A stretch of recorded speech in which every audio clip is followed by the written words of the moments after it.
فنہاہ وقال تزوج الودود الولود، فرمایا ایسی عورت سے نکاح کرو جو بے پناہ محبت کرتی ہو، الولود اور بہت کثرت سے بچے جنتی ہو، فإنی مکاثر بکم الامم، قیامت میں تمہاری کثرت پہ فخر کروں گا کہ میرے فالوورز دنیا میں اتنے زیادہ تھے.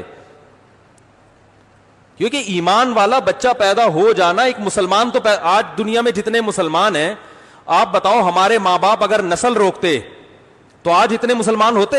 میں برما میں تھا، میں نے وہاں بیان کیا، پوری مسجد بھری ہوئی تھی.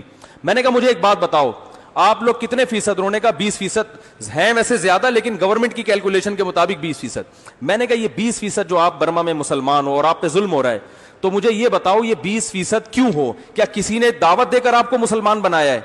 کہنے لگے نہیں، ان میں تو چند ایک ہی ہوں گے جو کنورٹڈ ہیں.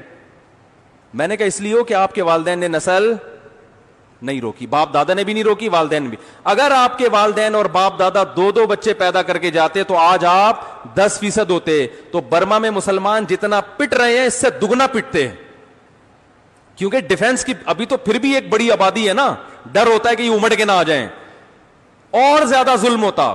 انڈیا میں مسلمان اگر اپنی نسل روکتے تو آج کہا جاتا ہے 20% ہیں، وہاں بھی زیادہ، فرض کرو 20% ہیں تو اور کم ہوتے، ان کے ووٹ کی ویلیو بالکل ختم. اب کم از کم اتنا تو ہے کہ کوئی بھی سیاسی جماعت الیکشن لڑنے کے لیے کچھ نہ کچھ مسلمانوں کو بھی، کچھ طبقے کو تو ساتھ ملانے کی کوشش کرتی ہے.